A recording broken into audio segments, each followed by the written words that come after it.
So hi everyone, this is Vikas Gupta and you are watching our channel morning batch.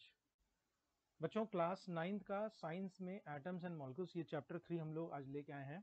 इसमें हम लोग atoms and molecules के structure को पढ़ेंगे और उसके बाद उसको समझते हुए केमिकल फॉर्मूला कैसे लिखते हैं किसी भी एटम्स का या कंपाउंड का, और उसके बाद मोल कंसेप्ट समझेंगे। ठीक है, तो ये इंट्रोडक्टरी वीडियो है और इसमें हम लोग बेसिकली जो पढ़ेंगे वो है बच्चों लॉज ऑफ केमिकल कॉम्बिनेशन। एक छोटा सा मैं इंट्रोडक्शन दूंगा, उसके बाद हम लोग पढ़ेंगे laws of chemical combinations. Clear बच्चों? और उसके बाद Dalton atomic theory. Dalton atomic theory, देखो शुरुआत से चलते हैं। तो पहले भी साइंटिस्ट और जितने फिलोसफर्स थे उन्होंने बताया बच्चों स्ट्रक्चर एटम का अपने अपने तरीके से, कि मतलब कि आपके जो है आप कोई भी मैटर होगा वो उसको डिकम्पोज करते जाइए तो बहुत छोटा पार्टिकल मिलेगा, और उसके बाद एक समय बाद वो पार्टिकल फिजिबल नहीं हो पाया, मतलब उसको आप तोड़ नहीं सकते हो। तो और उसके बाद वेस्टर्न कंट्रीज में भी डिस्कवरी चली। तो दो साइंटिस्ट थे, लेवजर एंड प्रोस्ट। इन्होंने लॉज ऑफ केमिकल कॉम्बिनेशन दिया। ठीक है, अभी कोई थ्योरी नहीं दी कि आपका मतलब कि क्या होता है एटॉमिक स्ट्रक्चर। जस्ट उन्होंने एक्सपेरिमेंट किया, सीरीज ऑफ एक्सपेरिमेंट, और उससे दो लॉ एस्टैब्लिश किया, उसको हम लोग समझते हैं। ठीक है, वही बेस बनेगा आगे चल के एटम मॉलिक्यूल के स्ट्रक्चर में। तो पहला जो लॉ था बच्चों वो था law of conservation of mass. ठीक है, बहुत ही सिंपल लॉ है, law of conservation of mass. ये क्या कहता है? ये कहता है कि किसी भी केमिकल रिएक्शन में कोई भी जो मास होता है वो नहीं बनाया जा सकता, नहीं डिस्ट्रॉय किया सकता है। मतलब मैं उसको इंग्लिश में बता दूं कि in any chemical reaction mass can neither be created nor be destroyed. ठीक है, ये कहने का मतलब है। तो इसको मैं और एक्सप्लेन करता हूं।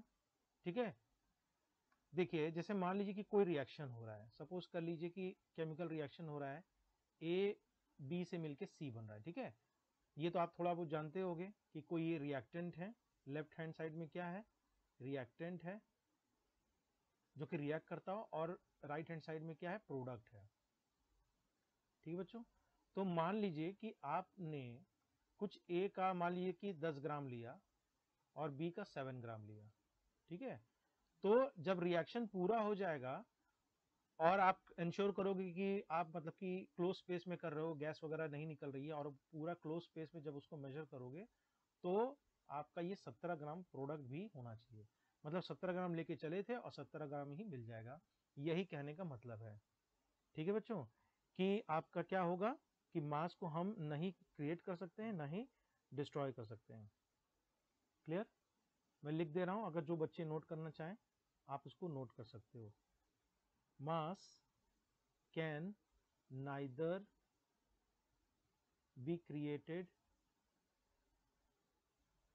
nor be destroyed, nor be destroyed।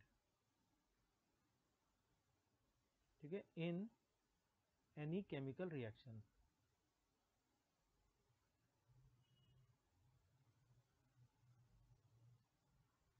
Clear बच्चों? तो प्राउस्ट जो साइंटिस्ट हैं उन्होंने बताया कि एक और लॉ एस्टैब्लिश किया, वो लॉ मैं लिख देता हूं, वो है law of constant proportion. Law of constant, देखिए मैं इसको लिखवा दूंगा, लिखवाने के लिए आप लोग टेंशन मत लीजिए, पहले हम लोग एक इन डेप्थ समझ लेते हैं कि इसका मतलब क्या होता है लॉ ऑफ कांस्टेंट प्रोपेशन। देखिए आज हम लोग जान रहे हैं ना कि केमिकल कंपाउंड है, H2O का ये मॉलिक्यूल होता है, उस समय ये बात नहीं मालूम थी कि स्ट्रक्चर क्या होता है। तो उन्होंने सीरीज ऑफ एक्सपेरिमेंट किया और उससे स्टैब्लिश किया। तो इन्होंने ये बताया कि कोई भी कंपाउंड है, ठीक है, कोई भी कंपाउंड है, उसमें आपके हमेशा सेम एलिमेंट्स रहेंगे, सेम प्रोपोर्शन में, सेम एलिमेंट रहेंगे और सेम प्रोपोर्शन में रहेंगे। ठीक है, अब इसका क्या मतलब हुआ? इसका ये मतलब हो बच्चा, और मतलब कि इररिस्पेक्टिव ऑफ द सोर्स। अभी मैं बताता हूं आपको रियल वर्ल्ड एग्जांपल से, इररिस्पेक्टिव ऑफ सोर्स। ठीक है, तो इन्होंने बताया कि अगर कोई कंपाउंड है XYZ, उसमें आपके जो एलिमेंट होंगे, एलिमेंट से ही बनता है कंपाउंड, वो सेम रहेंगे हमेशा और सेम प्रोपोर्शन में रहेंगे। ठीक है, same proportion, irrespective of the source. कहने का मतलब है कि जैसे फॉर एग्जांपल H2O मैं ले लेता हूं। ठीक है, तो देखिए हाइड्रोजन का मास कितना है 1 है और ऑक्सीजन का कितना है 16 है।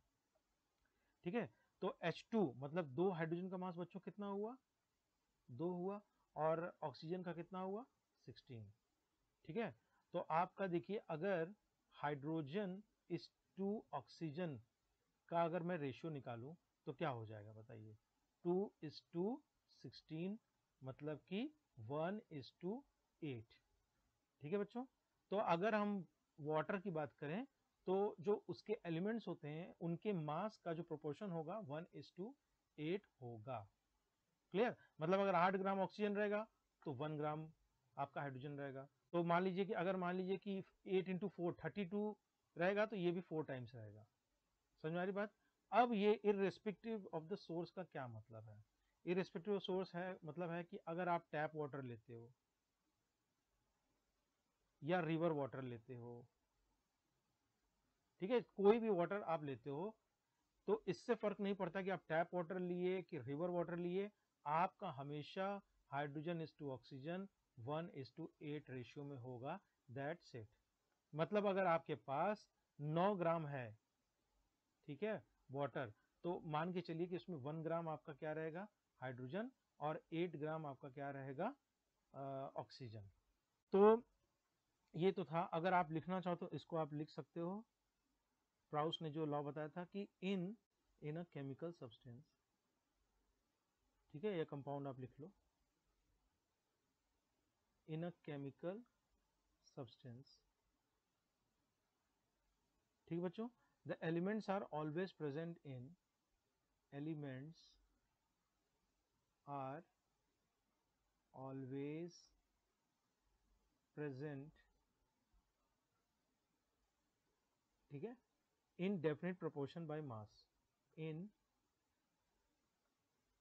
Definite proportion by mass. ठीक है, यही देखिए बच्चों, यही मैं शुरुआत में बताया हूँ कि कंपाउंड्स क्या होने चाहिए, एक किसी कंपाउंड में या सब्सटेंस में सेम एलिमेंट्स होने चाहिए।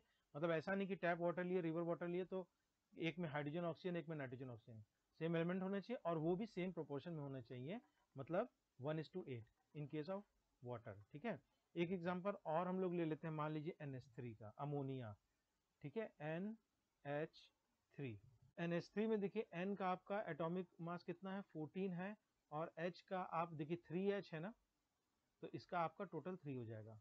तो NH3 में बच्चों आपका 14:3 में हमेशा रहेगा। ये रेशियो समझते हो ना, कि अगर मान लो 14 है, इसको भी 3 टाइम्स करोगे तो 3 को भी 3 टाइम्स होना पड़ेगा, 14 को 5 टाइम्स करोगे तो 3 को भी 5 टाइम्स होना पड़ेगा to maintain the same ratio. ठीक है बच्चों, तो ये सब तो देखो आपके क्या थे, पूरे लॉज थे, मतलब एक्सपेरिमेंट किया उन्होंने और उसके बाद बताया। क्लियर, लेकिन अब दिक्कत तब आई कि इसके जस्टिफिकेशन को कैसे बताया जाए। ये साइंटिस्ट लोग प्रॉब्लम फेस कर रहे थे कि इस इन लॉज का कैसे एक्सप्लेन किया जाए। तो उसी समय एक बहुत अच्छे साइंटिस्ट थे जिनका नाम था डाल्टन। देखा जाए तो एटम मॉलिक्यूल के स्ट्रक्चर की इन्होंने नींव रखी थी। ठीक है, तो डाल्टन ने अपनी एक एटॉमिक थ्योरी दी। देखिए अभी तक केवल एक्सपेरिमेंट हो रहा था, अब इन्होंने एक थ्योरी दी और ये बेस बना आगे चल के एटम्स एंड मॉलिक्यूल्स का स्ट्रक्चर का। ठीक है, तो इन्होंने देखो बच्चों क्या बताया, पहला बात तो ये बताया कि सारे मैटर जो हैं वो बहुत ही छोटे पार्टिकल से बने। अभी तक देखिए नाम कॉइन नहीं हुआ था एटम, तो उन्होंने बताया कि सारे मैटर बहुत ही छोटे पार्टिकल से बने हैं और वो होते हैं एटम। ठीक है, बहुत ही छोटे पार्टिकल, और वही आपके पार्टिसिपेट करते हैं केमिकल रिएक्शन में। क्लियर, उसके बाद उन्होंने फर्दर बताया कि ये जो एटम्स हैं वो इनडिविजिबल हैं, मतलब कि ये पार्टिकल्स फर्दर नहीं तोड़े जा सकते हैं, नहीं ये बनाए जा सकते हैं। क्लियर, तो इसको मैं लिखवा दूंगा, आप इसको परेशान मत हो, पहले आप समझ लो। तो पहले हमने क्या समझा कि सारे मैटर छोटे छोटे पार्टिकल से बने थे, उनको बताया उन्होंने एटम। दूसरा इन्होंने बताया कि जो एटम होते हैं वो आपके न क्रिएट किए जा सकते हैं न आपके बनाए जा सकते हैं। ठीक है, और देखिए बहुत सारे, जैसे आपके आज आप जानते हो कि हाइड्रोजन है, ऑक्सीजन है, नाइट्रोजन है। ठीक है बच्चों, तो उन्होंने बताया कि जो एटम्स होते हैं, देखिए ये क्या है, ये सब एलिमेंट है। तो तो ये एलिमेंट हाइड्रोजन है, इसका भी कोई एटम होगा, इसका भी एटम होगा, इसका भी एटम होगा, ठीक है। तो इन्होंने बताया कि जो डिफरेंट डिफरेंट एलिमेंट्स हैं उनके आपके डिफरेंट एटॉमिक मास होते हैं, ठीक है, डिफरेंट एटॉमिक मास। ये आप जानते भी हो, हाइड्रोजन कितना होता है, 1 होता है, इसका 16 होता है, इसका 14 होता है, ठीक है। तो आज के डेट में आप जान रहे हो, उस समय उन्होंने प्रेडिक्ट किया कि जो डिफरेंट एलिमेंट्स होते हैं उनके डिफरेंट मास होते हैं। क्लियर बच्चों? और उन्होंने फिर ये बताया कि वही बात उसी थ्योरी से लेके लॉ ऑफ कांस्टेंट प्रोपोर्शन से, कि जो एटम होते हैं वो आपकी एक फिक्स्ड रेशियो में कंबाइन करके कंपाउंड बनाते हैं, ठीक है। जैसे H2O है तो आपका क्या है, 2:1 में, ठीक है, फिक्स रेशियो में, मतलब ये होल नंबर होना चाहिए, ऐसा नहीं कि 2.5:1.7, ऐसा कभी नहीं। तो उन्होंने बताया कि ये होल नंबर या फिक्स्ड रेशियो में आपके कंबाइन होके कंपाउंड को बनाते हैं, ठीक है बच्चों।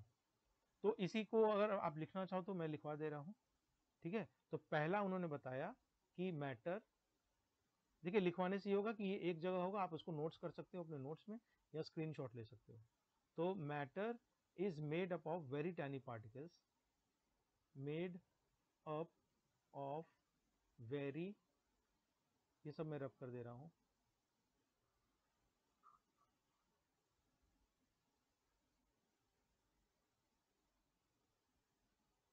very tiny particles, ठीक है। और इसको इन्होंने नाम दिया एटम्स, कॉल्ड एटम्स, ठीक है। एटम्स का वैसे मीनिंग है एटम्स, जो कि आप तोड़ा नहीं जा सके, ठीक है। फिर आप लिख दीजिए कि दूसरा point, atoms are indivisible particles, मतलब इनको फर्दर हम लोग नहीं तोड़ सकते हैं, इनडिविजिबल पार्टिकल्स, ठीक है। तीसरा इन्होंने बताया कि जो आपके एटम्स हैं ऑफ डिफरेंट एलिमेंट, अभी जो मैंने बताया था हाइड्रोजन ऑक्सीजन नाइट्रोजन सबका अलग अलग होगा, तो atoms of different element, different elements, ठीक है, have different masses, have different masses, different masses, ठीक है। और आप एक और चीज लिख सकते हो, प्रॉपर्टीज। ये जाहिर सी बात है, हाइड्रोजन की एक अलग प्रॉपर्टी होती है, नाइट्रोजन की अलग प्रॉपर्टी होती है, तो जो डिफरेंट एटम्स एलिमेंट्स होंगे उनके एटम्स का डिफरेंट मास होगा, ठीक है। For example hydrogen, oxygen, nitrogen, इन सब के एटम्स के देखिए क्या डिफरेंट मास है, डिफरेंट प्रॉपर्टीज है, ठीक है बच्चों। फिर आप लिख सकते हो कि देखिए सब कुछ एटम पे ही बेस्ड है, इसीलिए इसको कहते हैं हम लोग डेल्टन एटॉमिक थ्योरी। जो एटम्स होते हैं वो कंबाइन करते हैं in fix ratio, atoms combine in ratio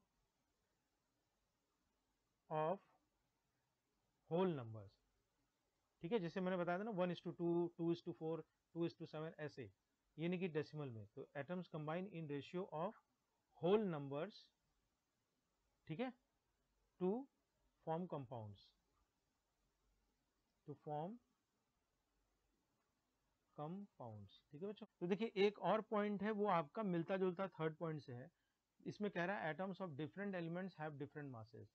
तो ये इंश्योर करता है कि किसी भी एटम का किसी फिक्स्ड एलिमेंट के लिए, मान लीजिए हाइड्रोजन लिए, तो उसके लिए आपका सेम मास होगा और सेम प्रॉपर्टी होगा। तो इसमें कोई ऐसे लिखवाने वाली बात नहीं है, अगर लिखना चाहो तो आप लिख सकते हो कि atoms of the given element, मतलब कोई एक फिक्स एलिमेंट कर लो, उसका मास सेम रहेगा, ये तो ऑब्वियस सी बात है, उसकी मास सेम रहेगी और प्रॉपर्टी भी सेम रहेगी, ठीक है। तो एक और आपका पॉइंट है, ठीक है, तो आप लिख सकते हो द रिलेटिव नंबर, ठीक है, जो आपके काउंट है, relative number and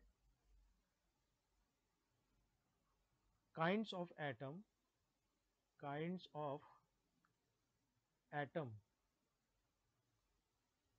is constant, is constant, ठीक है बच्चों, फॉर अ गिवन कंपाउंड। कोई एक कंपाउंड लीजिए, जैसे मान लीजिए अपने वाटर लिया, तो वहां पर 2:1 रहेगा, चाहे पानी आप रिवर का लीजिए चाहे टैप का लीजिए, क्लियर। तो ये तो था डाल्टन एटॉमिक थ्योरी, और इसी पे बेस्ड आपका पूरा एटम एंड मॉलिक्यूल का स्ट्रक्चर आगे चल के है, जो कि फर्दर आपको मैं बताऊंगा। क्लियर बच्चों। तो आज की वीडियो में बस इतना ही। इस तरह की और अच्छी वीडियोस पाने के लिए आप हमारे चैनल पर सब्सक्राइब कर सकते हो मॉर्निंग बैच पे। वीडियो अच्छा लगा लाइक शेयर कर देना। मिलते हैं नेक्स्ट वीडियो में नए टॉपिक के साथ। Till then do take care of yourself.